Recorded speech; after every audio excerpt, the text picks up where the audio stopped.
এখানে খা নোভা, আমি একটু বসি। নোভা আপন মনে খেতে লাগলো, যেন দিনের শুরুটা তার কাছে উৎসবের মতো। আরিশিয়া এবার সোফায় গা এলিয়ে বসলো আর এক নজর দেখলো আরিশার দিকে, কিছুটা কৌতূহলী কণ্ঠে বলল, কিরে তুই একা? আম্মু আর বাবা কই? আরিশা তখনও মনোযোগ দিয়ে খাবার খাচ্ছিল, তাই আপুর আগমনের খেয়ালই ছিল না তার। চমকে সামনে তাকিয়ে বলল, ও আপু, আম্মু গেছেন স্বরাষ্ট্রমন্ত্রী আসিফ চৌধুরীর সাথে দেখা করতে, আর বাবার কোনো জরুরি কাজে পড়ে গেছে, সেও বের হয়ে গেছে একটু আগে। এ কথা শুনেই আরশিয়ার ভ্রু কুঁচকে গেল। সে ফোনটা বের করে স্ক্রল করতে করতে কিছুক্ষণ চুপ করে রইল, তারপর হঠাৎ মাথা তুলে বলল। আরিশা তখনও খাচ্ছে, হালকা গলায় উত্তর দিল। সম্ভবত কালকে সেই কেস নিয়ে কথা বলতে। আরশিয়া কিছু বলল না, চুপচাপ ফোন স্ক্রল করতেই থাকলো। আরিশা আবারও জিজ্ঞেস করল, আপু, তুমি নাস্তা করবে না? আম্মু ওখানে কি করতে গেছে জানিস? না। আরশিয়ার সংক্ষিপ্ত উত্তর এই একটা না যেন সবকিছু শেষ করে দিল। আরিশা জানে তার আপু যদি একবার বলে না, তাহলে হাজার রকম চেষ্টা করেও তাকে আর খাওয়ানো যাবে না। তাই সে আর কিছু না বলে চুপ করে থাকলো। নোভার খাওয়াও শেষ। আরশিয়াও উঠে দাঁড়ালো, এক হাতে ফোন তুলে নিয়ে বলল। আরিশা নোভা চল, মিটিং মিস হয়ে যাবে আমার। আরশার কণ্ঠে ছিল স্পষ্ট তাড়াহুড়োর ছাপ। তার ডাক শুনে নোভা ও আরিশা দুজনেই তাড়াতাড়ি দৌড় দিল। দৌড়াতে দৌড়াতে আরিশা নোভার দিকে মুখ ভেঙচি করে বলল, বেয়াদব কুকুর, সবসময় আমার আপুর সাথে চিপকে থাকিস, দূর হ। তার কথা শেষ হতেই নোভা ঘেউ ঘেউ করে উঠল, যেন প্রতিবাদ জানাচ্ছে। ভয় পেয়ে আরিশা দৌড়ে গিয়ে আরশিয়ার পেছনে লুকিয়ে পড়ল। আরশিয়া গম্ভীর গলায় বলল। Stop Nova. নোভা থেমে বসে পড়ল সঙ্গে সঙ্গে। এরপর সে ধীরে ধীরে আরিশার দিকে ঘুরে তাকিয়ে বলল। আরিশা, তোকে কতবার বলেছি কুকুর বলবি না ওকে। ওর নাম নোভা, ও আমার ছেলে, বুঝেছিস? আরিশা মুখে হাসি আড়াল করে বলল। আচ্ছা আপু, মনে মনে বলল। ছেলে না চাই, আমি জীবনে ওই কুত্তার খালা হব না, না বাবার নোভা। এরপর তিনজন মিলে গাড়ির দিকে রওনা দিল। আরশিয়া ড্রাইভারের আসনে বসলো আর নোভা উঠল পেছনের সিটে। আরিশা বসলো আরশিয়ার পাশের সিটে। নীরবতা নেমে এলো গাড়ির ভেতর, কেবল গাড়ির মৃদু শব্দ ছাড়া আর কিছুই শোনা যাচ্ছিল না। গাড়ি কিছুটা দূরে যেতেই হঠাৎ সামনে এসে পড়ে এক বৃদ্ধ। আরশিয়া তৎক্ষণাৎ ব্রেক চাপলো, তাই বড় ধাক্কা লাগেনি। তবুও ভয় পেয়ে গাড়ি থেকে নেমে পড়ল সে, ছুটে গিয়ে বৃদ্ধকে ধরল। আঙ্কেল, আপনি কি ঠিক আছেন? কিন্তু বৃদ্ধ কিছু বললেন না, শুধু অদ্ভুত এক দৃষ্টিতে তাকিয়ে রইলেন আরশিয়ার চোখের গভীরে। আরশিয়া ভ্রু কুঁচকে তাকালো। বৃদ্ধ এবার রহস্যময় গলায় বলেন। আমি জানি তুমি কে মেয়ে, ভাগ্য দেখো কেমন, এভাবে দেখা হয়ে গেল তোমার সাথে। কিন্তু সাবধানে থেকো, প্রতিটি পদক্ষেপে বিপদ, আর সেই বিপদকে জেতার জন্য শক্তি আর বুদ্ধিমত্তাকে বন্ধু করো। আরশিয়া অবাক হয়ে গেল, কিছুটা ঘাবড়ে গিয়ে প্রশ্ন করল। আপনি কে? বৃদ্ধ এক ঝলকে হেসে বলেন। অতি কাছের একজন মানুষ আমি। আর কিছু বলার আগেই এক যুবক এসে তাকে তুলে নিল। বকাঝকা করতে করতে তাকে রাস্তা থেকে সরিয়ে নিয়ে গেল। আরশিয়া তখনও স্থির চোখে তাকিয়ে রইল সেই বৃদ্ধের চলে যাওয়ার দিকে। তার কথাগুলো বারবার ঘুরে ফিরে আসে মাথার ভিতর। কে ছিল সেই লোক? কেন এমন কথা বলল? কোনো অদৃশ্য রহস্য যেন ধীরে ধীরে তার জীবনের দরজায় কড়া নাড়ছে। আরশিয়া বুঝতে পারছে কিছু একটা আসে, অজানা, ভয়ঙ্কর আর ধূসর ছায়া ঘেরা। গাড়ির দরজা বন্ধ হওয়ার সাথে সাথে আরশিয়া এক ঝটকায় সিট বেল্টটা বেঁধে সজোরে স্টিয়ারিং ঘুরিয়ে গাড়ি চালানো শুরু করলো। রাস্তার পাশ দিয়ে হালকা বৃষ্টি পড়ছিল, কিন্তু আরশিয়ার চোখে এক ধরনের অদ্ভুত চিন্তা এবং উদ্বেগের ছাপ ছিল। তার কপালে বলির রেখার মতো চিন্তার রেখা ফুটে উঠেছিল, যেন সে কিছু গুরুত্বপূর্ণ বিষয়ের মধ্যে আটকা পড়ে গেছে। আরিশা, যিনি বেশ কিছুক্ষণ চুপচাপ ছিল, অবশেষে আরশিয়ার এই চিন্তিত মনোভাব দেখে আর নিজেকে আটকাতে পারল না। সে খুব মনোযোগ দিয়ে তার আপুর দিকে তাকিয়ে বলল। আপু, লোকটা ঠিক আছে? কোনো সমস্যা হয়েছে কি? তুমি কি ঠিক আছো? তার কণ্ঠে উদ্বেগ এবং শঙ্কা ছিল। সে বুঝতে পারছিল কিছু একটা ভেতরে তোলপাড় করছে। আরশিয়া একটু হঠাৎ করে মাথা ঝাঁকিয়ে খুব সোজা এবং শান্তভাবে বলল। কারো কিছু হয়নি। যদিও তার কণ্ঠে এই কথার পরও কিছু অদ্ভুত ভাব ছিল, যেন কিছু বলার থাকলেও সে ঠিক স্পষ্ট করে কিছু বলতে চাচ্ছিল না। এই ছোট্ট কথাটাই যেন সবকিছু শেষ করে দিল। আরিশা তেমন কিছু না বলেই চুপচাপ হয়ে গেল। সে জানতো যখন আরশিয়া এমন অবস্থায় থাকে তখন তাকে জিজ্ঞাসা করা একেবারেই ঠিক হবে না। আরিশা তার চোখে দেখেছিল কোনো কিছু লুকোনোর চেষ্টা করছে আরশিয়া, হয়তো কোনো বড় বিপদ থেকে সরে যাওয়ার জন্য। কিন্তু আরিশা জানতো সে কখনোই সঠিকভাবে কিছু জানতে পারবে না যতক্ষণ না আবু নিজে বলবে। গাড়ি চলতে চলতে আরশিয়া যেন আরো বেশি মনোযোগী হয়ে গেল। সে সিট বেল্ট শক্ত করে বাঁধল আর ধীরে ধীরে গাড়ির স্টিয়ারিং ঘুরিয়ে চলতে থাকলো। রাস্তার দুধারে খালি গাছের ডালগুলো সবে সরে ঝরে পড়তে শুরু করেছে এবং একটি রেশমি নীরবতা চারপাশে বিস্তার লাভ করল। আরশিয়ার চোখ যা এখনো মনোযোগ দিয়ে রাস্তা দেখছিল, যেন কোনো কিছু গভীরভাবে ভাবছিল। গাড়ির ভেতরে পুরো পরিবেশটা এক ধরনের চাপা এবং শীতল হয়ে উঠল। আরশিয়া তার পাশে চুপ করে বসেছিল, যেন সে আর কিছু বলতে চায় না। আপুর চুপ থাকার মাঝে থাকা চিন্তা ও উদ্বেগের অনুভূতি থেকে নিজেকে দূরে রাখার চেষ্টা করছিল। এমন সময় আরশিয়া একে একে গাড়ির গিয়ার পরিবর্তন করতে করতে খুব ধীরে এবং সাবধানে গন্তব্যের দিকে চলতে থাকলো। গাড়ি থামলো ভার্সিটির সামনে। রাস্তার পাশে গাছগুলো হালকা বাতাসে দুলছিল, যেন সকালের তাজা বাতাস সমস্ত ক্লান্তি দূর করে দিতে চাইছে। আরশিয়া গাড়ির স্টিয়ারিং ঘুরিয়ে ঠিকমতো সিট বেল্ট খুলে ফেলল। চোখে কিছুটা চিন্তার ছাপ ছিল, যেন কোনো কিছু তার মন থেকে সরে যাচ্ছে না। আরশিয়া শ্বাস টেনে গাড়ির দরজা খুলে বের হয়ে গেল। তার কপাল এখনো চিন্তায় ভরা, কিন্তু সে বুঝিয়ে দেয় না। আরিশা তার সামনে গাড়ির দরজা বন্ধ হতে দেখে একটু অবাক হয়ে তাকিয়ে থাকে, কিন্তু কোনো প্রশ্ন না করে মাথা নিচু করে ভার্সিটির দিকে এগিয়ে যেতে থাকে। ভার্সিটি তার সামনে বিশাল আর সুশৃঙ্খল ছাত্রদের ভিড়ে পুরো ক্যাম্পাস যেন এক অনন্য জগতের মতো। আরশিয়া কিছুটা দূরে গিয়ে থামল। সবে সে একপাশে হাঁটছিল, এমন সময় তার দুই বন্ধু মিষ্টি এবং বৃষ্টি ছুটে এসে তার সামনে দাঁড়িয়ে পড়ল। তারা আসলে যমজ বোন, কিন্তু তাদের দেখতে একদম আলাদা। মিষ্টি খুব প্রাণবন্ত এবং মুখে সবসময় হাসি থাকে, যেখানে বৃষ্টি কিছুটা শান্ত এবং গভীর চিন্তায় থাকে। কি রে বেলি, এত দেরি করে আসলি কেন? আজকে তো বাসে ওঠার সময়ও শোনা গেছে যে তুই আবার বিয়ের অনুষ্ঠানে ব্যস্ত ছিলি। মিষ্টির কথা শেষ হওয়ার আগেই বৃষ্টি মিষ্টিকে ইঙ্গিত দিয়ে হাসতে হাসতে বলল, ওরে দুলা ভাইয়ের সাথে সারা রাত কথা বলছে, তাই আসতে পারিনি, বুঝিস না। আরিশা মিষ্টি আর বৃষ্টির কথায় একটু রেগে গিয়ে ফাইল হাতে তুলে তাদের দুজনকে হালকা চাপড় মারতে শুরু করলো। আই ছেমরিরা, দুলাভাই কি? হ্যাঁ, তোকে দুলাভাই উগান্ডায় আছে, ঠিকানাতে নিয়ে চলে আসি, তারপর বলিস শালিরা। একথা শুনে মিষ্টি আর বৃষ্টি দুজনেই দৌড়াতে শুরু করলো। আরিশা সেও পেছন থেকে তাদের ধাওয়া করতে লাগলো। ভার্সিটির সামনে সবাই একে অপরকে তাড়া করতে হাসতে হাসতে দৌড়চ্ছিল। হঠাৎ করে একে অপরের কাণ্ড শুনে সবাই হেসে দিল, যেন তারা পুরো পৃথিবী থেকে একে অপরকে আলাদা না করে দেখেই হাসে। মনে হচ্ছিল যেন কোনো পরিসরেই কোনো বাধা নেই, তারা সবাই একে অপরের সঙ্গে আনন্দে ভরে উঠেছে। গল্পে একত্রে হেসে খেলে ছোটখাটো মজার দৃশ্য আর জীবনযাপন, এই হাস্যরসাত্মক মুহূর্তগুলো ক্যাম্পাসের প্রতিটি কোণায় অদৃশ্য হয়ে গিয়েছিল। এমন সময় আরশিয়ার চিন্তা কিছুটা কমে গিয়েছিল, যেন বন্ধুদের সঙ্গে এই সাদাসিধে কিছু মজার মুহূর্তগুলো তাকে একটু শান্তি দিচ্ছিল। 20 মিনিটের ড্রাইভ শেষে আরশিয়ার কালো মার্সিডিজ অফিসের সামনে এসে থামল। রাস্তার পাশ দিয়ে সরু ফুটপাত ধরে বিশাল আধুনিক বিল্ডিংয়ের দিকে চলতে চলতে গাড়ির রেডিয়েটরের ভর্নি ও শব্দ সরে গিয়ে হালকা নিস্তব্ধতা ভর করে অফিস ভবনটির চারপাশে। রাস্তার পাশে দাঁড়িয়ে থাকা গাছের ডালগুলি বাতাসে নড়ছিল, যেন সকালের সূর্যাস্তের আলো চাপা পড়েছে এই শহরের রাস্তায়। সময় ছিল 8:45। মিটিং শুরু হতে আর মাত্র 5 মিনিট বাকি। আরশিয়া জানতো এই মিটিংটি তার জন্য কতটা গুরুত্বপূর্ণ এবং সে কখনোই সময় নষ্ট করতে চায় না। গাড়িটি ব্রেক করে নিচের বেসমেন্ট পার্কিংয়ে ঢুকলো, তারপর ধীর গতিতে গাড়িটি পার্ক করে সোজা দরজা খুলে বেরিয়ে এলো।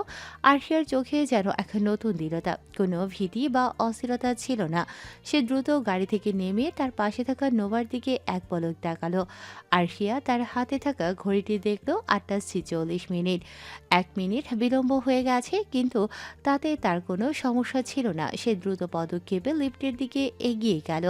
সবার চোখে যেন তার চমকপ্রদ উপস্থিতি, তার আত্মবিশ্বাস ও দৃঢ়তায় পুরো অফিসের পরিবেশ বদলে যাচ্ছে। লিফটের সামনে এসে সে প্রথম বাটনটি চাপল। 1 মিনিটের মধ্যে লিফট এসে থামলো, দরজা খুলে গেল। আরশিয়া এবং নোভা দুজনেই লিফটে প্রবেশ করলো। লিফটের ভেতরে আরশিয়া একটুও সময় নষ্ট না করে সোজা উপরে 6 তলা নির্বাচিত করল। লিফটের ভেতরে চুপচাপ পরিবেশে তার মনোযোগ কেবলমাত্র তার মিটিংয়ের উদ্দেশ্যেই ছিল। 2 মিনিটের মধ্যে লিফট থামলো এবং দরজা খুলে গেল। 6 ফ্লোরে পৌঁছানোর পর আরশিয়া দ্রুত বের হয়ে গেল। কনফারেন্স রুমের দিকে পা বাড়াতেই আরশিয়া খেয়াল করলো যে সেখানে উপস্থিত সকলেই তার আসার অপেক্ষায় ছিল। তার উপস্থিতি জানার পর সবাই একযোগে উঠে দাঁড়িয়ে সালাম দিল। আরশিয়া তাদের প্রতি মাথা নেড়ে স্বাভাবিকভাবেই উত্তর দিল।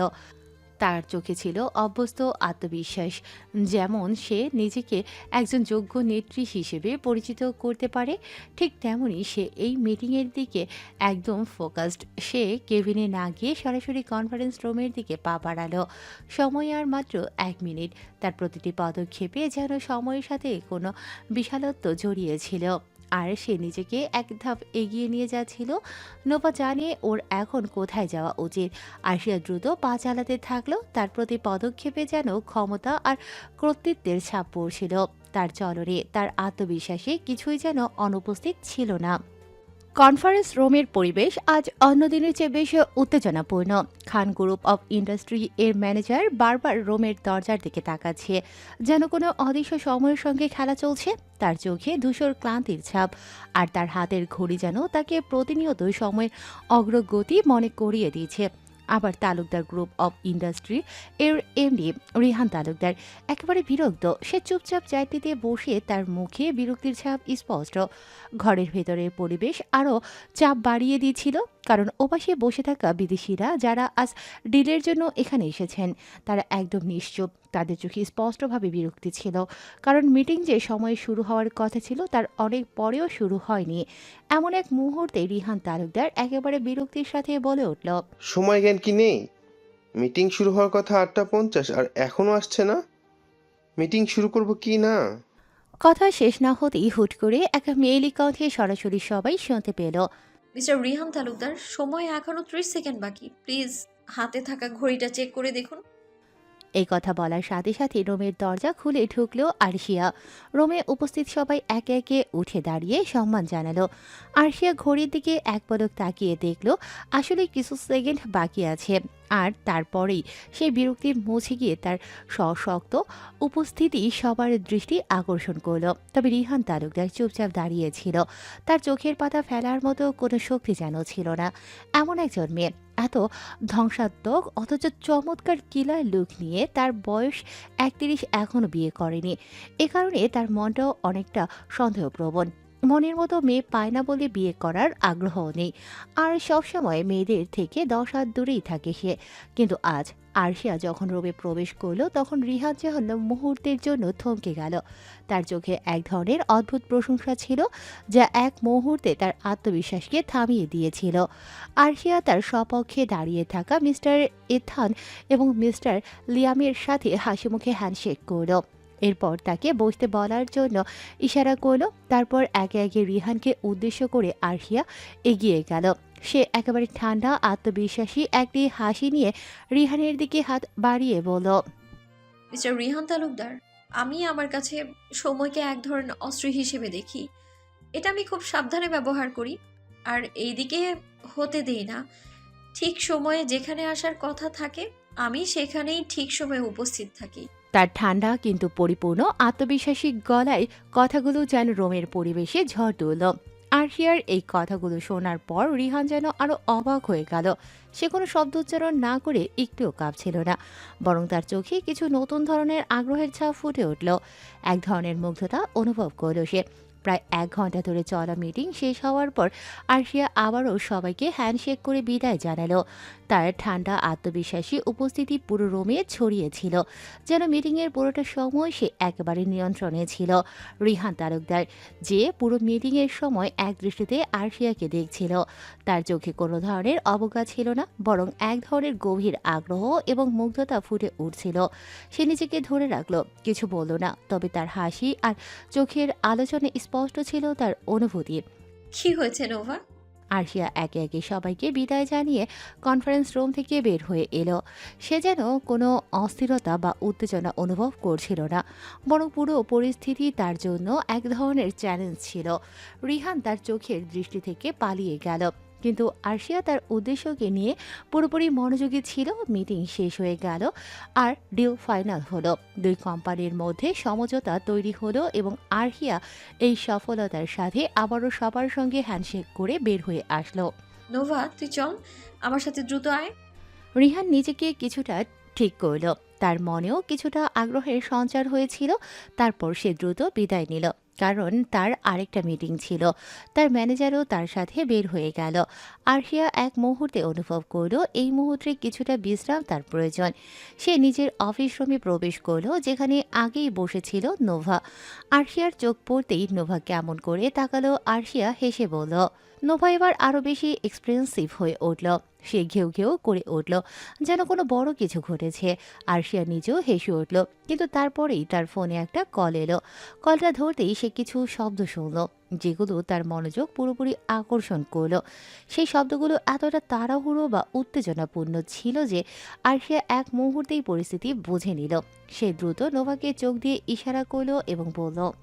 তারা দুজন একসাথে বের হয়ে আসলো, যেন কোনো জরুরি কাজে ছুটছে। আরশিয়া যে মনোযোগী এবং দৃঢ়ভাবে কাজগুলো সঠিক সময়ে শেষ করে সেটি পরিষ্কারভাবে প্রকাশ পাচ্ছিল তার ব্যবহারে। এখন দুজন একসাথে দ্রুত গতিতে চলতে লাগলো, যেন এই মুহূর্তে সময়ের ওপর তাদের কোনো নিয়ন্ত্রণ নেই। আরশিয়ার মনের মধ্যে অনেক প্রশ্ন, অনেক উত্তর জমেছিল, কিন্তু সে সেগুলো চিন্তা করতে পারেনি। তার মাথায় ছিল কেবল একটাই উদ্দেশ্য, যে পথে চলেছে সেটি দ্রুত সেরে ফেলতে হবে। সূর্য উঠেছে, তবুও বাতাসে যেন পোড়া ছাইয়ের গন্ধ। রেস্টুরেন্টের চারপাশে ভিড় জমেছে, পুলিশ টেপ দিয়ে চারদিক ঘেরা। ভেতরে প্রবেশ নিষেধ। সাংবাদিকরা ক্যামেরা হাতে ছুটছে, কিন্তু কেউ ঢুকতে পারছে না। একটি সিআইডি গাড়ি থামে। বের হন ফারহানা খান, পরনে ক্যাজুয়াল সাদা শার্ট, চোখে সানগ্লাস, কোমরে হোলস্টার করা বন্দুক। তার পাশে এসে দাঁড়ান তার স্বামী ডিএসপি আলতাফ খান। চেহারায় গাম্ভীর্য, তবুও চোখে স্ত্রীর জন্য একরাশ গর্ব।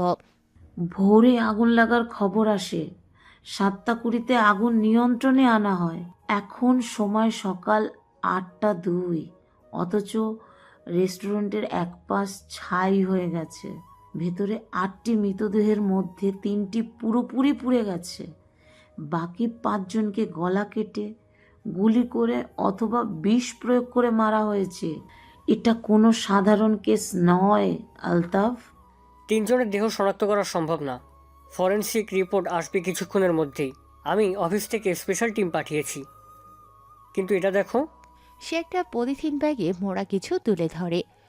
এই অধপাড়া সিগারেট আর রেস্টুরেন্টের দেওয়ালে এক জায়গায় লেখা ছিল কেসি। মনে হচ্ছে এটার পেছনে কোনো সংগঠন আছে। 3জন আগুনে পুড়ে গেছে, মানে আগুন লাগার আগে তারা হয় অচেতন ছিল, নাকি আগুনের ফাঁদে আটকে গিয়েছিল। আর বাকিদের খুব খুব ঠান্ডা মাথায় একে একে মেরে গেছে যেন। তুমি দেখেছো তাদের চেহারা? ভয়, বিস্ময়, কষ্ট সব একসাথে ফুটে আছে। তাদের চোখে যেন কিছু বলতে চাইছে। ফারহানা খান ধীরে ধীরে ছাইয়ের ভিতর হাঁটেন। চারদিকে রক্তাক্ত ছোপ, পোড়া চেয়ারের ফ্রেম আর এক কোণায় পড়ে থাকা রক্তমাখা ছুরি। রোজ ব্ল্যাক রেস্টুরেন্ট, সকাল 8টা 30। ফারহানা ও আলতাফ খান রেস্টুরেন্টের চারপাশে ঘুরে বেড়াচ্ছেন। গ্যাংওয়্যার বা গোপন রাজনৈতিক ষড়যন্ত্রের ইঙ্গিত পাওয়ার জন্য একে একে তারা সকল তথ্য বিশ্লেষণ করছেন। ভেতরে মৃতদেহের সাথে সঙ্গে আসা অজ্ঞাত হুমকির পাঠানো সিগারেটের আধপোড়া অংশ, সর্বোপরি কেসির চিহ্ন। তবে ভিড় বেড়ে গিয়েছে এবং সবার সাথে যোগাযোগ রাখা এখন জরুরি। ফারহানা খান ঘুরে দেখে তার সহকারী জাফর কিছুটা দূরে দাঁড়িয়ে আছে। সে দৌড়ে এসে বলে, স্যার, ম্যাডাম, ফরেনসিক টিম রিপোর্টে জানিয়েছে যে 3টি লাশের প্রাথমিক ডিএনএ রিপোর্ট এসেছে। তারা কোনো পরিচিত ব্যক্তির হতে পারে, যদিও আরও পরীক্ষা বাকি। আর কেসি সম্পর্কে কিছু পাওয়া যায়নি।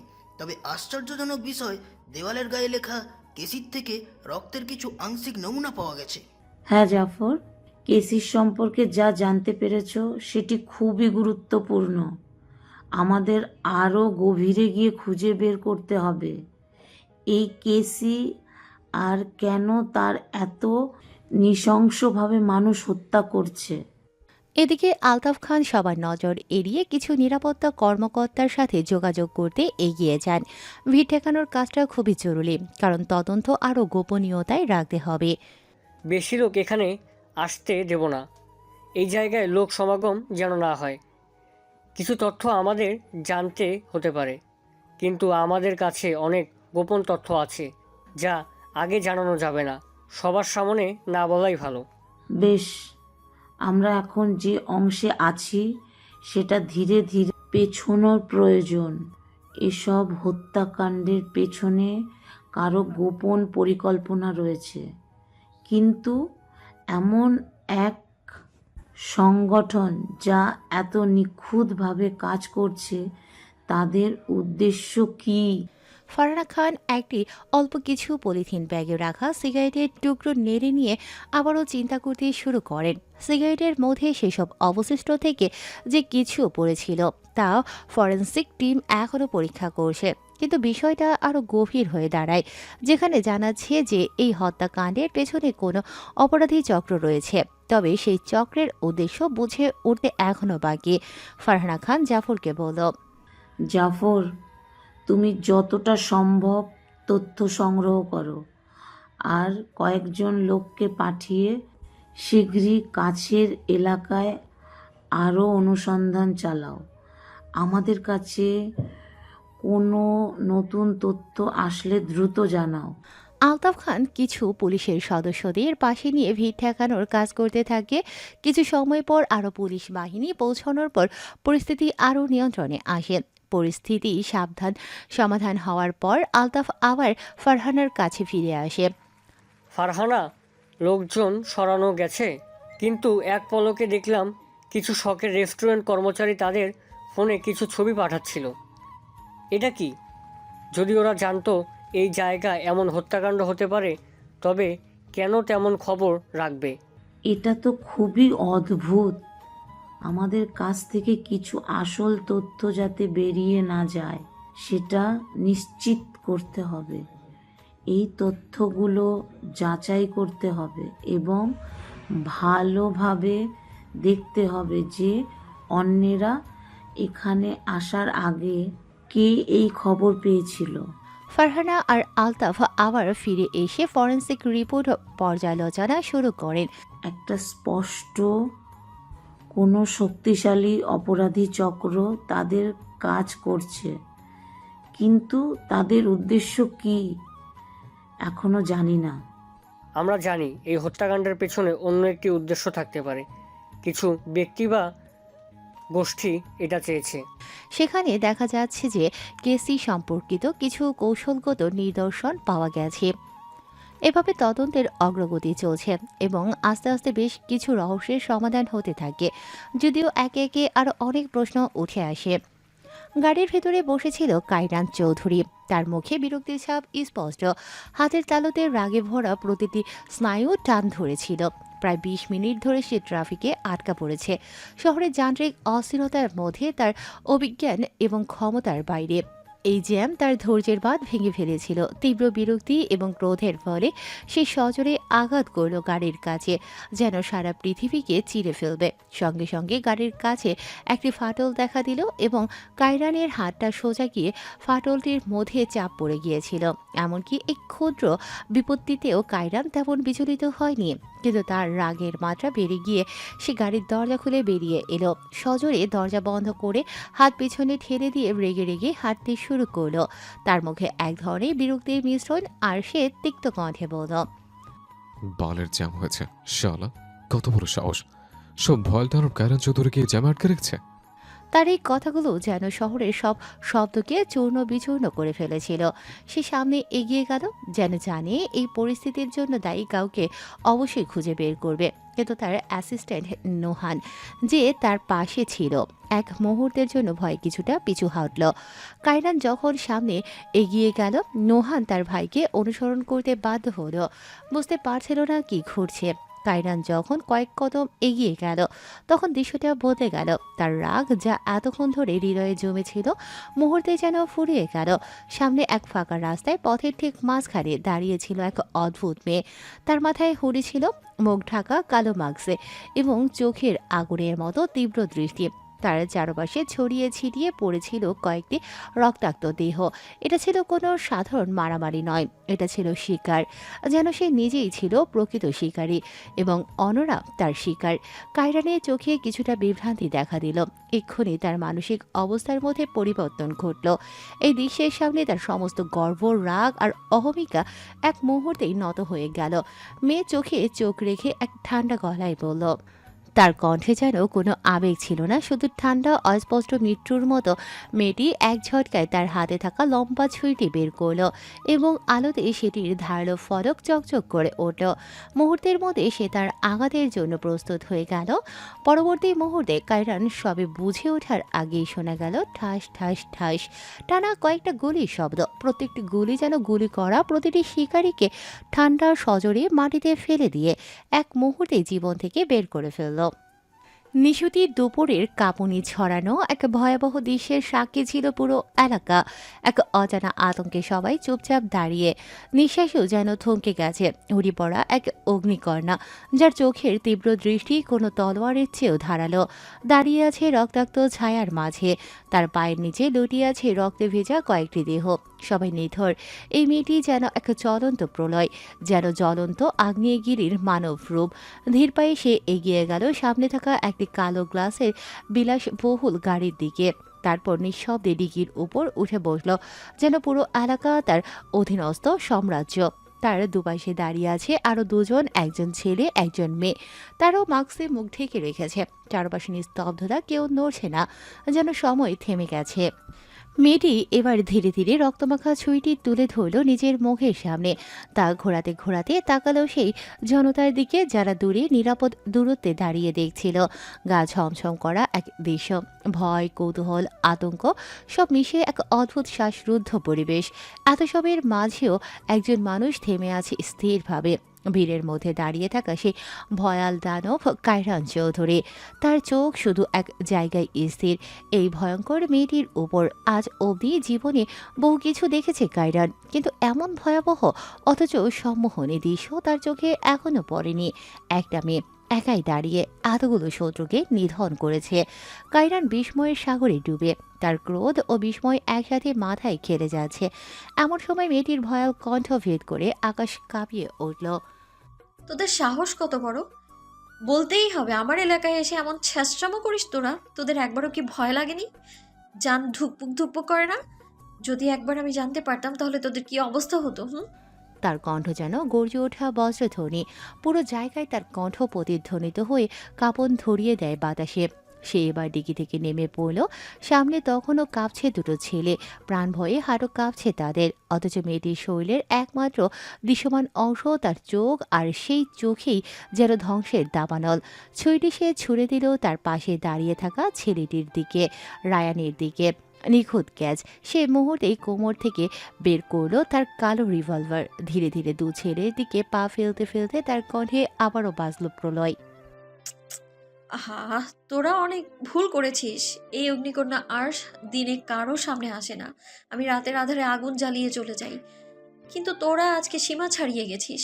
আমি অনেক আগে তোদের টার্গেট করেছিলাম, মন ভরে শ্বাস নিতে দিয়েছিলাম, আর সেই শ্বাস নিতে নিতে তোরা মোটা হয়ে গেছিস।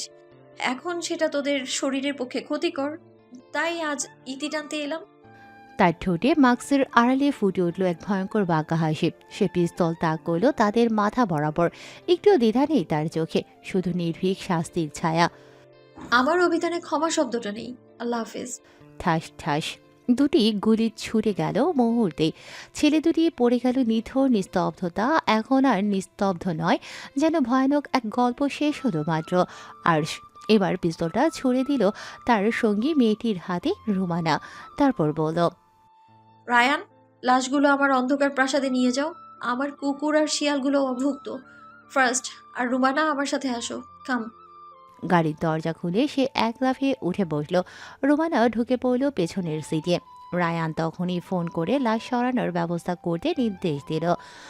আর অগ্নিকন্যা আরশের গাড়ি বাতাস চিরে অদৃশ্য হয়ে গেল শহরের এক অন্ধকার গলিতে। পেছনে পড়ে রইল স্তব্ধ জনতা, নিথর লাশ আর কায়রান চৌধুরীর বুক কাঁপানো বিস্ময়।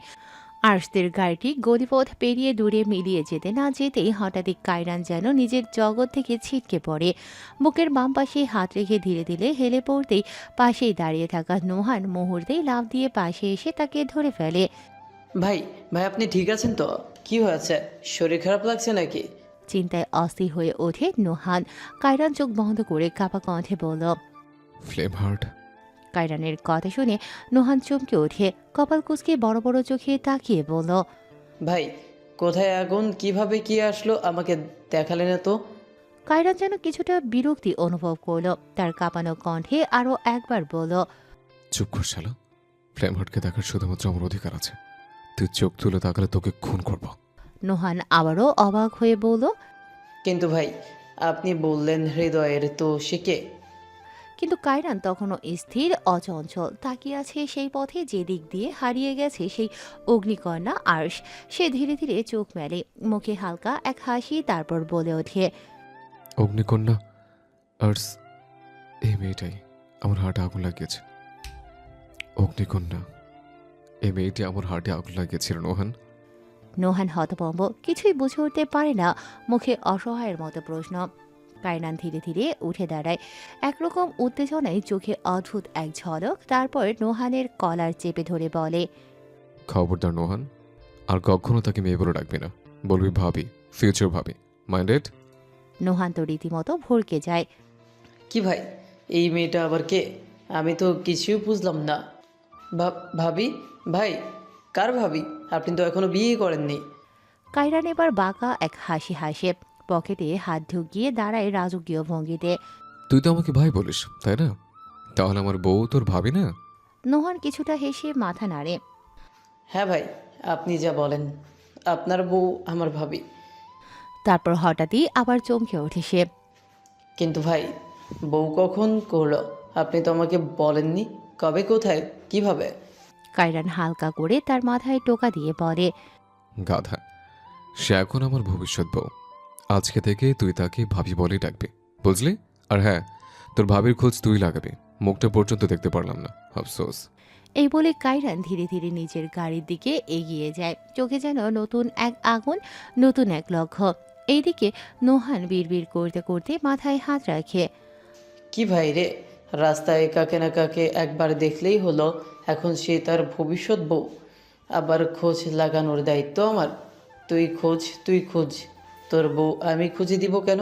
ততক্ষণে কায়রান পেছন ফিরে ডাক দেয়, নোহান, তুই কি আসবি না আমি চলে যাই? নোহান দৌড়ে গাড়িতে এসে ঢুকে পড়ে, স্টার্ট দেয়। গাড়ি ছুটে চলে চৌধুরী ভিলার দিকে। পেছনের সিটে কায়রান এক হাতে বুক চেপে ধরে চোখ বন্ধ করে শুয়ে আছে। তার চোখে বারবার ভেসে উঠছে সেই দৃশ্য, রক্তমাখা ছুরি, নিঃশব্দে মৃত্যু, আতঙ্কিত চিৎকার আর সেই ভয়াল অথচ রহস্যময় কণ্ঠস্বর। এই অগ্নিকণা দিনে কারো সামনে আসে না, রাতে আগুন জ্বালিয়ে চলে যায়। তার বুক ধুকধুক করছে, চোখে অদ্ভুত উন্মাদনা। হঠাৎ সে মুচকি হেসে ফিসফিস করে বলে ওঠে, আমার সাথে যুদ্ধ করার মতো কাউকে সত্যিই পেয়ে গেলাম। তোমাকে আমার বউ বানাবো, আমার ফ্লেম হার্ট। বিয়ের পরও যুদ্ধ চলবে আমাদের, কিন্তু তার আগে তোমায় খুঁজে বের করতেই হবে ফ্লেম হার্ট। সময়টা বিকেল 4টা। চারদিকের আলো ছায়া তখনও পূর্ণ বিকেলের এক নিখুঁত ভারসাম্য দাঁড়িয়ে আছে। তবে চৌধুরী ভিলা, সেটা যেন আলোয় আলোয় রঙে রঙে ভরে উঠেছে। বাড়ির প্রতিটি কোণ সাজানো হয়েছে ফুল দিয়ে।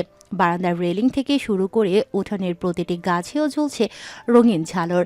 বাতাসে লেগে আছে আতরের মিষ্টি ঘ্রাণ। বাইরে থেকে দেখলেই বোঝা যায় যেন এই বাড়িতে কারো বিয়ে হচ্ছে।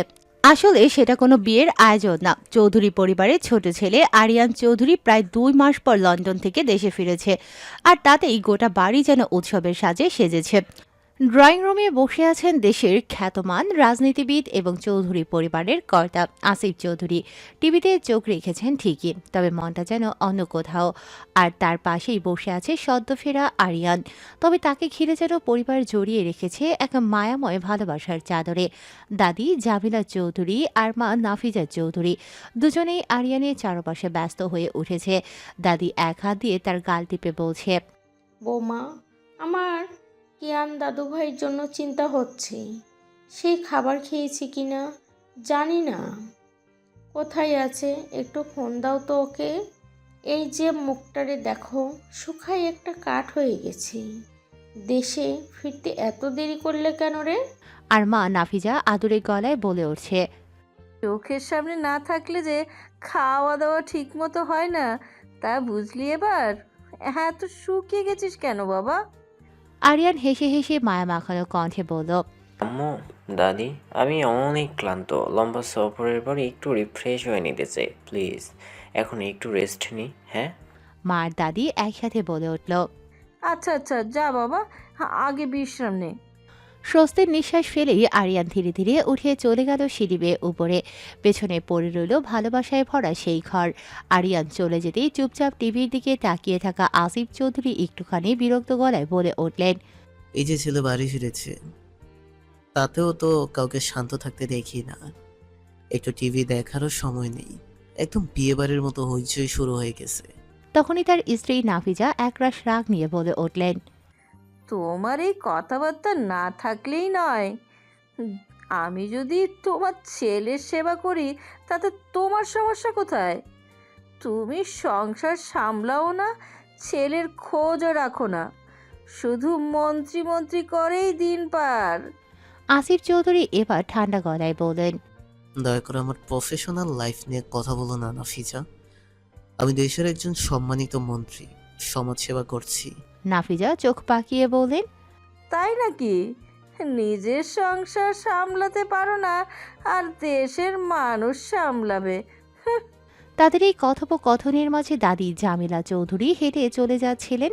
তিনি হাঁক দিয়ে বললেন, এই যে নাফিজা, একদম ঠিক কথা বলেছি। আগে নিজের ঘরের মানুষদের দেখো, তারপরে সমাজসেবা করো। বলেই তিনি চলে গেলেন। বাড়ির কর্তার মুখ ভার, এক হাতে কপাল চাপড়ে বললেন, আমি এমন একজন ভদ্র সৎ মন্ত্রী, কিন্তু আমার কপালে পড়েছে সব ডেঞ্জারাস মহিলা। একটা আমার মা, আর একটা আমার বউ। আর এই সংসারে আমার প্রশংসা করবে এমন কেউ নেই। ছেলেরা আমার মতো না।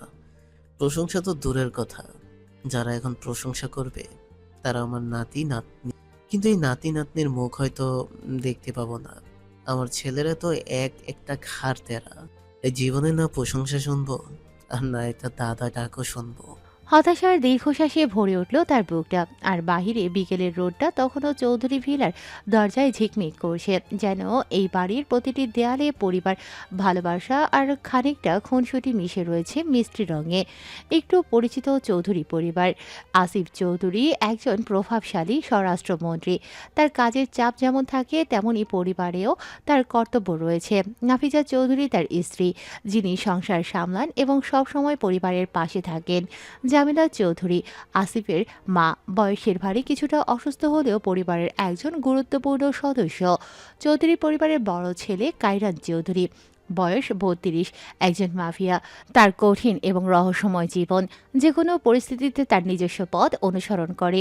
এ বাদেও যা পরিচয় আছে তা গল্পের মধ্যে পাবেন। ছোট ছেলে আরিয়ান চৌধুরী, বয়স 27, একজন ব্যবসায়ী এবং দায়িত্বশীল পুরুষ। সে পরিবার এবং ব্যবসা দুকেই সমান গুরুত্ব দেয়। বাকি পরিচয় গল্পের মধ্যে পেয়ে যাবেন। আরিয়ান শাওয়ার নিয়ে ফ্রেশ হয়ে বের হলো। ছাইমাটি রঙের ট্রাউজারে আর কালো টি শার্টে তাকে একেবারে শান্ত অথচ স্মার্ট লাগছে।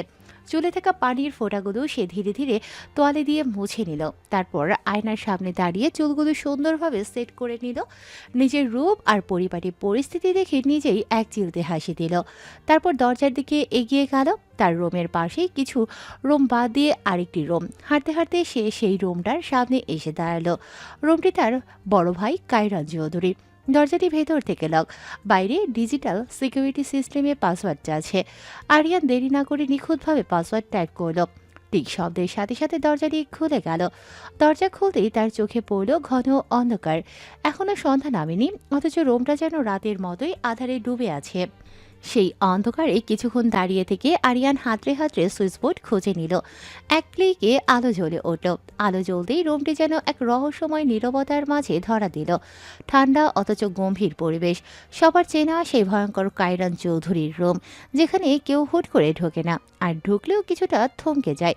রুমটি নিখুঁত গোছানো, প্রতিটি জিনিস নির্দিষ্ট নিয়মে রাখা, তবু এক ধরনের অস্থিরতা যেন বাতাসে মিশে আছে। আরিয়ান দাঁড়িয়ে রুমের চারপাশটা একবার ভালো করে দেখল, যেন নিজের ভাইয়ের উপস্থিতি অনুভব করতে চাইল, যদিও এখনো কায়রান বাড়ি ফেরেনি। এই রুমে দাঁড়িয়ে আরিয়ান ও হালকা গম্ভীর হয়ে গেল। কায়রান চৌধুরীর রুম তো এমনই, মানুষকে নিজের মতো গম্ভীর করে তোলে। কিছুক্ষণ নীরব দাঁড়িয়েছিল আরিয়ান, চারপাশে চোখ বুলিয়ে নিল একবার। রুমটা যেন নিঃশব্দে কায়রান ভাইয়ার অস্তিত্ব ধারণ করে আছে। ঠান্ডা, গম্ভীর, অথচ সম্মানের এক আলাদা আবহ। হঠাৎই আরিয়ান একটুকু নিঃশ্বাস ফেলল, যেন কোনো অদৃশ্য ভার নামিয়ে রাখলো নিজের কাঁধ থেকে। তারপর ধীরে ধীরে ঘুরে দাঁড়ালো সে, হাত বাড়িয়ে দরজার হ্যান্ডেল চেপে ধরল। একবার পেছনে ফিরে আরেকবার রুমটা দেখল, যেন মনে গেঁথে রাখছে ভাইয়ের উপস্থিতির ছাপ। তারপর নিঃশব্দে দরজা টেনে খুলে এসে রুম থেকে বেরিয়ে এলো। সেদিনের পরন্ত বিকেলের আলোটা যেন তার মুখে পড়ে একরাশ নরম কোমলতা এনে দিল। রাতের নীরবতা যেন ধীরে ধীরে নেমে আসিল চারপাশে। কিচেনে তরকারির মশলা ভাজার গন্ধে পুরো বাড়ি ভরে উঠেছে। ফারহানা খান চুলার সামনে দাঁড়িয়ে রান্নায় ব্যস্ত। মাখন আর মশলার গন্ধে যেন একটা আরামদায়ক পরিবেশ তৈরি হয়েছে। তিনি হালকা গলায় ডাক দিলেন, আরিশা মা, তোর আপু কই? আরিশা তখন সোফায় বসে টিভি দেখছে, সঙ্গে গুটি গুটি করে পপকর্ন মুখে তুলছে। চোখ টিভিতে রেখেই জবাব দিল, আম্মু, আপু রুমে আছে, অফিসের কাজ করছে। ফারহানা খান তরকারিতে খুন্তি নাড়তে নাড়তে মাথা হেট করে বললেন। ওহ আচ্ছা। কয়েক সেকেন্ড নিঃশব্দে কেটে গেল। রান্নার শব্দ ছাড়া আর কোনো আওয়াজ নেই ঘরে। হঠাৎই আরিশা ডাক দিল, আম্মু। ফারহানা খান একটু চমকে উঠে বললেন, কি হয়েছে? আরিশা এবার সোফা থেকে হালকা সোজা হয়ে বসে বলল, আম্মু, আমাদের ভার্সিটিতে একটা মেয়েকে 2টা ছেলে রেপ করেছিল, তুমি জানো তো? ফারহানা খান এবার গম্ভীর হয়ে গেলেন, কপাল কুঁচকে তাকালেন সামনের দিকে। জানি, তাই কি হয়েছে? আরিশা এবার টিভির রিমোটটা নামিয়ে রাখল। তার চোখ এবার মায়ের দিকে। ড্রয়িং রুম থেকে কিচেনে মায়ের মুখ স্পষ্ট দেখা যায়। বলল, আজকে শুনলাম যে ছেলে দুটো করেছে তারা এখন গায়েব, পরিবারের খোঁজে খোঁজে হাল ছেড়ে দিয়েছে, কেউ পাচ্ছেন না। ফারহানা খান এবার থেমে গেলেন, কয়েক মুহূর্ত চুপ থেকে বললেন, আরিশা, তুমি পড়াশোনায় মন দাও। কে কি করলো না করলো এসব দেখতে হবে না তোমাকে। যাও পড়তে বসো। আরিশা টিভি বন্ধ করল, তারপর উঠে দাঁড়িয়ে মার দিকে তাকিয়ে বলল, আচ্ছা আম্মু, পড়তে গেলাম।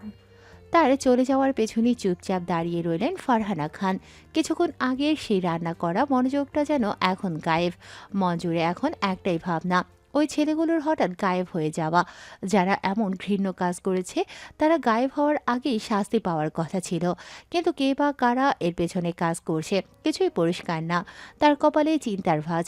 সমাজে একটার পর একটা অপরাধ ঘটে যাচ্ছে, অথচ যেন কেউ নেই সেসব ঠেকানোর। কেউ যেন ছায়ার মতো সবকিছু করছে, কোনো প্রমাণ রেখে যাচ্ছে না। চিন্তার মধ্যে থেকেও হাত থেমে রইল না। আবার তরকারিতে খুন্তি নেড়ে দিলেন ফারহানা খান, কিন্তু এবার তার মনোযোগ শুধু রান্নায় নেই। ছায়ার মতো একটা অদৃশ্য ভয় তাকে জড়িয়ে ধরেছে। গভীর রাত, চারপাশ নিস্তব্ধ, কেবল মাঝে মধ্যে কুকুরের ডাকে নিস্তব্ধতা খানিকটা ভাঙে। এমন সময় ধীরে ধীরে বাড়ির মূল দরজা খুলে গেল। ভিতরে প্রবেশ করল কায়রান চৌধুরী। তার পরনে ছিল কালো লেদারের জ্যাকেট, গভীর কালো, ঠিক যেমন তার চোখের দৃষ্টি ভয়ের মতো তীক্ষ্ণ। এই প্রচণ্ড গরমেও যেন গায়ে আগুন জ্বালানো এই জ্যাকেটটি তার প্রিয় বর্ম। গরম যেন তার সাহসের কাছে হার মেনেছে। চুলগুলো এলোমেলো, ভেজা, এবং তার ভেজা চুলের ডগা থেকে ধীরে ধীরে পানি টপ টপ করে পড়ছে মেঝেতে। মুখ ভর্তি ক্লান্তি, কিন্তু চোখে চাপা রাগ আর অনিশ্চিত এক অস্থিরতা। বুটের ভারী শব্দ তুলতে তুলতে সে সোজা হেঁটে গেল নিজের রুমের দিকে। প্রতিটি পায়ের শব্দ যেন বাড়ির নিস্তব্ধতা চিরে ছড়িয়ে পড়ছে। নাফিজা চৌধুরী তখনও ছেলের প্রতীক্ষায় ছিলেন। যতবার ঘড়ির কাঁটা এক পলক এগোয় ততবার তার হৃদয়ে দুশ্চিন্তার ঝড় বয়ে যায়। অবশেষে বুটের পরিচিত ধ্বনি কানে আসতেই তিনি খানিকটা নিশ্চিন্ত। চোখ বন্ধ করে ফেললেন। দেয়ালে ঝোলানো ঘড়িতে সময় দেখল রাত 1:22। তার মুখে শান্তির রেখা ফুটে উঠল। স্বামী আসিফ চৌধুরী অনেক আগেই ঘুমিয়ে পড়েছেন। সেই নিঃশ্বাসের নরম আওয়াজ ঘরে ছড়িয়ে আছে। এদিকে কায়রান নিজের রুমের সামনে এসে দাঁড়ালো, চোখে অদ্ভুত ক্লান্তি আর হতাশা। পাশের প্যানেলে পাসওয়ার্ড টাইপ করতেই সাঁ করে দরজা খুলে গেল। সে ধীরে পা রাখল নিজের গোপন জগতে। সঙ্গে সঙ্গে দরজা বন্ধ হয়ে গেল, চুপচাপ নিঃশব্দে। রুমের কোনো লাইট জ্বালালো না সে। আধো অন্ধকারে অদ্ভুত শীতলতা, যেন এই অন্ধকারই তার সবচেয়ে আপন সঙ্গী। কোনো কথা নেই, কোনো শব্দ নেই, কেবল তার ভারী নিঃশ্বাস। সে সোজা ওয়াশরুমের দিকে এগিয়ে গেল, দরজা লাগিয়ে দিল নিজের মতো করে। এরপর প্রায় 1 ঘন্টারও বেশি সময় ধরে ঠান্ডা পানির নিচে দাঁড়িয়ে থাকলো নিঃশব্দে, অচঞ্চলভাবে, যেন নিজের শরীর নয়, ভেতরের আগুন নিভিয়ে নিচ্ছে। স্নান শেষে একেবারে গুছিয়ে পরিপাটি হয়ে বেরিয়ে আসে, কারণ কায়রানের রুমের এক কোণে থাকা ওয়াশরুমের দরজাটা বাইরে থেকে ছোট্ট আর সাধারণ মনে হলেও ভেতরে ঢুকলেই যেন এক ভিন্ন জগৎ। মৃদু আলোতে সাজানো সুবিশাল স্পেসটি যেন রাজকীয় কোনো স্পার রুম। এক পাশ জুড়ে কাচের দেয়াল ঘেরা একটি এলাকা, যার ভেতরে বসানো আছে টয়লেট। কাজটি এমনভাবে ডিজাইন করা ভেতরের কিছুই বাইরে থেকে দেখা যায় না। আর তার পাশেই সকেজের মতো করে রাখা স্টিলের তাক, সেখানে সুন্দরভাবে সাজানো নানা ধরনের ব্র্যান্ডের সাবান, shampoo, perfume, scrub, skin care, যা দেখলেই বোঝা যায় কায়রার নিজের প্রতি যতটা কঠোর, নিজের পরিচর্যাতেও ততটাই নিখুঁত। ওয়াশরুমের অন্য পাশে আরেকটা দরজা, যেটা খুললে মনে হবে যেন কেউ হঠাৎই একটা শপিং মলের ট্রায়াল রুমে প্রবেশ করেছে। প্রতিটি জামা কাপড় কালার ও স্টাইল অনুযায়ী ঝুলিয়ে রাখা, জুতা, ঘড়ি, বেল্ট, সুগন্ধি, সব কিছু নিখুঁতভাবে সাজানো। সেখান থেকেই পরিপাটি হয়ে বেরিয়ে এলো কায়রান চৌধুরী। পরনে সাদা শার্ট, যার হাতের বোতাম এখনো খোলা, নিচে কালো ট্রাউজার, চুলগুলো এখনো ভেজা, পানি টপ টপ করে গড়িয়ে পড়ছে গালের পাশ দিয়ে। চোখে তীব্র কিছু একটার প্রতিচ্ছবি, যেন চিন্তার গভীরে ডুবে আছে কিংবা কোনো অজানা আগুনে জ্বলছে। নিঃশব্দে এগিয়ে গেল সে ব্যালকনির দিকে। খোলামেলা একটা বড় স্পেস, যেখানে একপাশে রাখা আছে কালো রঙের ছোট কাঠের টেবিল, তার উপর দাঁড়িয়ে আছে কফি মেকার। আশেপাশে কয়েকটা মার্বেল ডিজাইনের কাপ, যেন কোনো অভিজাত হোটেলের টাচ। কায়রান ধীরে ধীরে একটা কাপ হাতে নিয়ে নিজের জন্য ব্ল্যাক কফি বানালো। মেশিন থেকে ভেসে আসা গাঢ় কফির ঘ্রাণ চারদিকে ছড়িয়ে পড়ল। তারপর কায়রান ব্যালকনির রেলিংয়ে এসে এক হাত রাখল, অন্য হাতে কফির কাপ। চারপাশে নিস্তব্ধতা, সামনের শহর অন্ধকারের চাদরে মোড়ানো, কেবল কিছু জলজলে আলো, গাড়ির অস্পষ্ট শব্দ আর অনেক দূরের কুকুরের ডাক। কায়রান এক চুমুক দিয়ে গাঢ় কফি মুখে তুলে বলল, ফ্লেম হার্ট, তোমাকে আমি খুঁজে বাহির করবই। তোমার মতো অগ্নিকন্যা আমার মতো ভয়াল দানবের জন্য একদম পারফেক্ট। প্রস্তুতি নাও আমার মোকাবেলা হওয়ার জন্য। শব্দগুলো শীতল, গা ছমছমে, আর কণ্ঠে এমন আত্মবিশ্বাস যেন আগুনের সাথেও খেলা করতে পারে সে। এক পলক আকাশের দিকে তাকিয়ে হালকা বাঁকা একটা হাসি দিল। সেই হাসি ভয়ানক অথচ অদ্ভুত আকর্ষণীয়। তারপর ধীরে ধীরে কফির কাপ শেষ করে ভেতরে ফিরে গেল। ভেতরে ঢুকে ব্ল্যাক আউট পর্দা টেনে দিল, যেন আলো তার বিশ্রামে ব্যাঘাত না ঘটায়। বিছানায় গা এলিয়ে দিল, শরীর ক্লান্ত, মন জ্বলন্ত। চোখ বন্ধ করার আগে কেবল একটি ভাবনা তার মাথায়, পামি হার্ট। সকাল 11টা বাজে। সূর্যের আলো জানালার পর্দা গলে আরশিয়ার অফিস কেবিনে এসে পড়েছে। কাছে ঘেরা তার অফিস রুমটি আধুনিকতায় ভরপুর। প্রতিটি জিনিসের পরিপাটি আয়োজন যেন তার পেশাদারিত্বের প্রতিচ্ছবি। টেবিলের ওপর নানা ধরনের ফাইল ছড়িয়ে আছে। আরশিয়া গম্ভীর মুখে চোখ বোলাচ্ছে কাগজগুলোর উপর। তার পরনে সাদা হলুদ ছোপ ছোপ শাড়ি, চোখে হালকা কাজল, ঠোঁটে লালচে ম্যাট লিপস্টিক। অফিস রুমেও যেন আত্মবিশ্বাসী নারী। ঠিক তখনই দরজায় নক। ম্যাম, আসবো? এটা তার ম্যানেজার রতন। আরশিয়া চোখ না তুলেই বলে, আসেন। রতন ভেতরে ঢুকে কাঁধ সোজা করে বলল, ম্যাম, রিহান স্যার আপনার সাথে দেখা করতে এসেছেন। আরশিয়া চোখ নামিয়ে ফাইলেই ব্যস্ত থাকে। ভ্রু একটু কুঁচকে বলে ওঠে, কোন রিহান? আগের মিটিংয়ে এসেছিলেন তালুকদার গ্রুপ অফ ইন্ডাস্ট্রি থেকে, রিহান তালুকদার স্যার। এবার আরশিয়া মাথা তুলে চোখে এক চিলতে কৌতূহল। আচ্ছা, পাঠিয়ে দিন।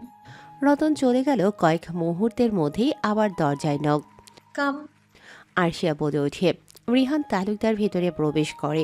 অফ হোয়াইট শার্ট, মেরুন টাই, কালো কোট, পরিপাটি পোশাকে আত্মবিশ্বাসী এক পুরুষ। চোখে স্মার্টনেসের ঝলক, ঠোঁটে সৌজন্যমূলক হাসি। আরশিয়া এবার ফাইল বন্ধ করে রিহানের দিকে তাকায়, গলায় ঠান্ডা অথচ দৃঢ় সুর। বসুন, মিস্টার রিহান তালুকদার। রিহান হালকা হেসে সম্মান জানিয়ে বসে পড়ে। আরশিয়া সরাসরি প্রশ্ন ছুড়ে দেয়। কি ব্যাপার, হুট করে আমার অফিসে আসলেন? Anything wrong? রিহান চোখ নামিয়ে হালকা হাসে। জি না, কোনো সমস্যা নয়। তাহলে? আসলে আমরা একসাথেই কাজ করব, তাই মনে হলো একটু পরিচিত হলে কাজের সুবিধা হবে। এখনো তো তেমনভাবে পরিচয় হয়নি আমাদের। আরশিয়া এবার ভ্রু কুঁচকায়, গলায় একটু রুক্ষতা। আরশিয়া কোনো জবাব দেয় না, চুপচাপ তাকিয়ে থাকে। সেই নীরবতাকে সম্মতির প্রতীক ভেবে রিহান কথা শুরু করে। আমার পরিবারে আব্বু, আম্মু, আমার ছোট বোন আর আমি। আব্বু একজন আর্মি অফিসার, আম্মু আমাদের বাড়ি সামলান, আর আমার বোন রিয়ানা অনার্স 3rd ইয়ারে পড়ে। আমার নামের সাথে মিলিয়ে তার নাম রাখা, রিহান ও রিয়ানা। এতটুকু বলে রিহান থামে। আরশিয়ার দিকে তাকিয়ে দেখে সে হেলান দিয়ে চেয়ারে বসে আছে। চোখে মুখে ক্লান্তি বা বিরক্তি নেই, বরং এক অদ্ভুত মনোযোগ। রিহান নিজের মনে সাহস খোঁজে। এইবার আপনার ব্যাপারে কিছু শুনি যারা। আরশিয়া ঠান্ডা গলায় চোখ না তুলে ফাইল আবার খুলতে খুলতে বলে। নিজেই খোঁজ নিয়ে নিন। এখন আশা করি পরিচয় পর্ব শেষ হলে যেতে পারেন, আমার অনেক কাজ বাকি আছে। রিহানের বুকের মধ্যে কেমন একটা চাপা কষ্ট নামে। তার কথায় যারা নিজেই খোঁজ নেন, এই লাইনটা শুনে যেন আনন্দ পেয়েছিল, যেটা নিমিষেই মিলিয়ে গেল শেষের রুক্ষ কথায়। তবুও সে হাসে, চেয়ার থেকে উঠে দাঁড়ায়, গম্ভীর ভঙ্গিতে হাতে হাত বাড়িয়ে দেয়। ধন্যবাদ যারা, এইটুকু সময় দেওয়ার জন্য। আরশিয়া মাথা না তুলে বলে। আল্লাহ হাফেজ। আরশিয়ার বাড়ানো হাত না পেয়ে রিহান কিছু বলল না। মুখে একটু বিরক্তির ছাপ নেই, বরং ঠোঁটের কোণে একটা ঠান্ডা হাসি টেনে নিয়ে বলল, আল্লাহ হাফেজ। আরশিয়া মাথা না তুলেই সেই একই ভঙ্গিতে জবাব দিল, আল্লাহ হাফেজ। রিহান কেবিন থেকে বেরিয়ে গেল। দরজাটা ধীরে ধীরে বন্ধ হয়ে এলো, যেন সেই মুহূর্তটুকুর সঙ্গেও চুপি চুপি বিদায় জানাচ্ছে। আজকের দিনটা অন্যরকম। আজ নোভা নেই আরশিয়ার পাশে।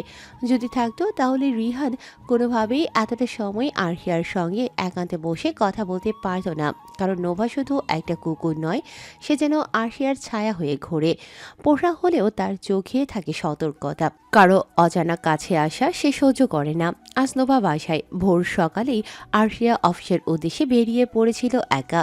সঙ্গে নেয়নি নোভাকে, কারণ সে জানে আজ অনেক কাজ জমে আছে এবং নোভা থাকলে তার কোনো সমস্যা হতো না, কারণ সে তো গম্ভীর টাইপ এর।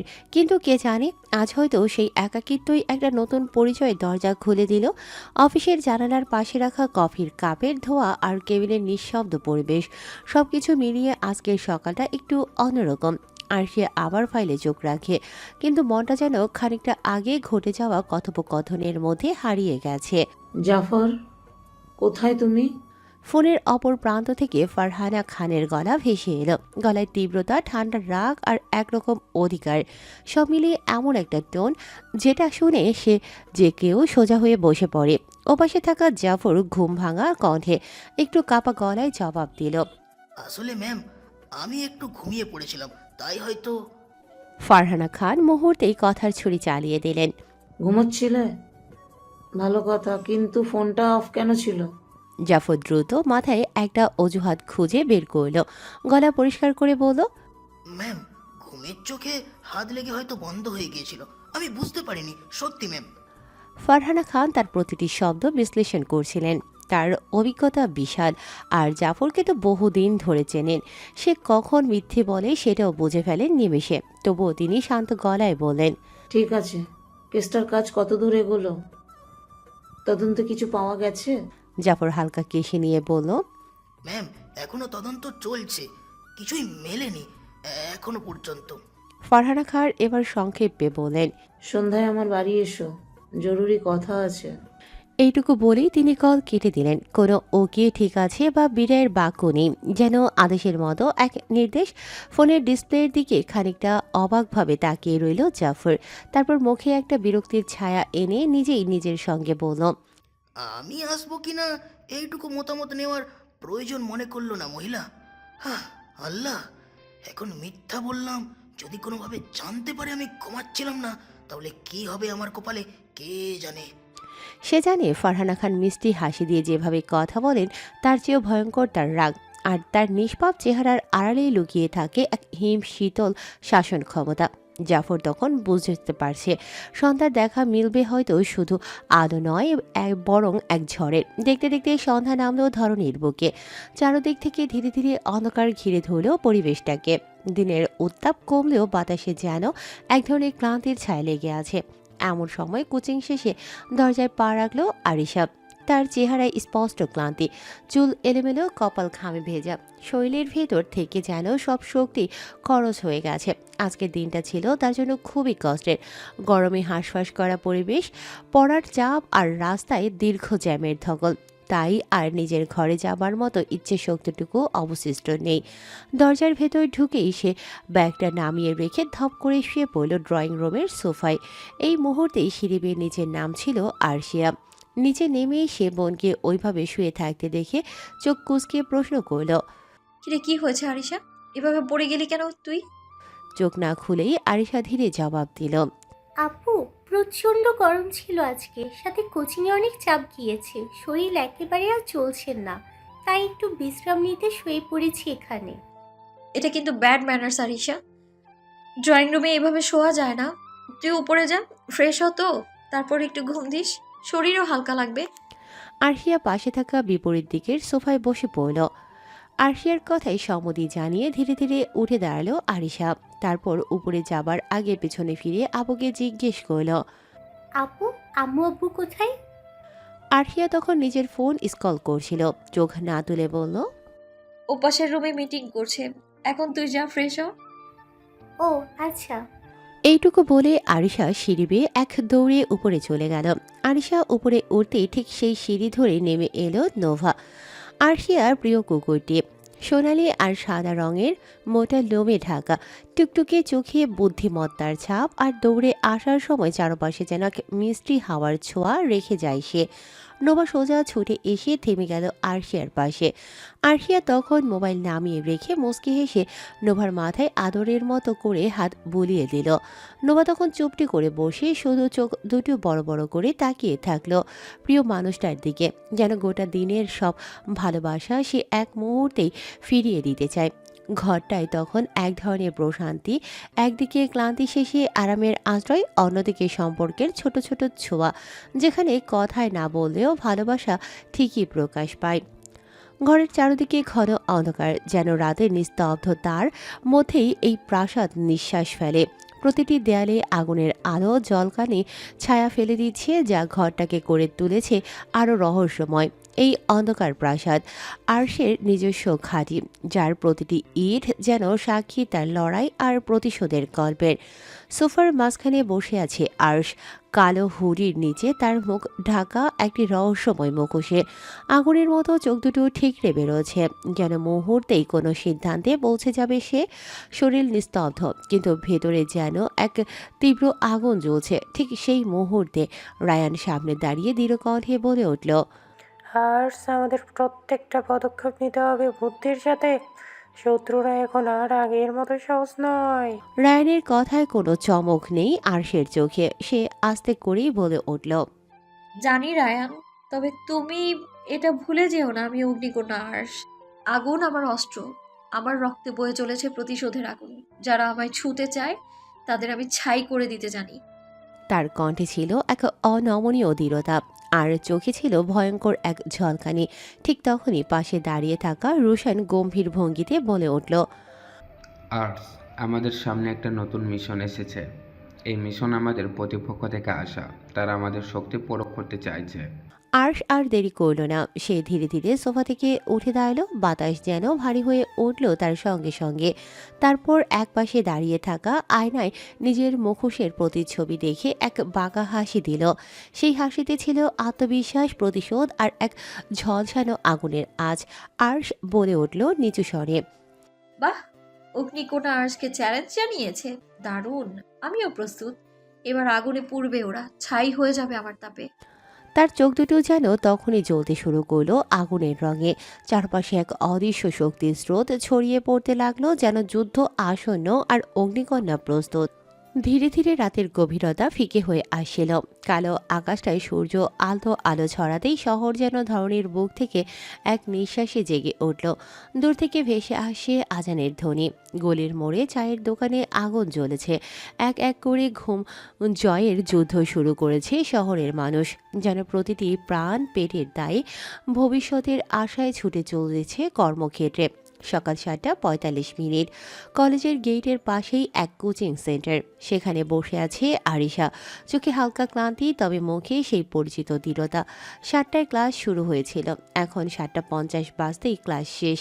তার সাথে বেরিয়ে এলো মিষ্টি আর বৃষ্টি, 3 বান্ধবী, 3 রং, 3টা আলাদা প্রাণ। বাইরে পা রাখতেই গরমে বিরক্ত মুখে মিষ্টি খাতাটা হাতে বাতাস করতে করতে বলে উঠল, ওরে আল্লাহ, কি গরম রে! তোদের গরম লাগে না? বৃষ্টি ঠোঁট বাঁকিয়ে জবাব দিল, তা লাগছে না? অবশ্যই লাগছে বেডি, কিন্তু বাতাস খাওয়ার মতো কিচ্ছু নেই। আরিশা চুপচাপ কেবল হেঁটে যাচ্ছে, যেন অন্য এক ভাবনায় ডুবে আছে। মিষ্টির টাইম দেখে একটু বিরক্ত স্বরে বলে উঠল, কিরে আরিশা, কথা কস না কেন?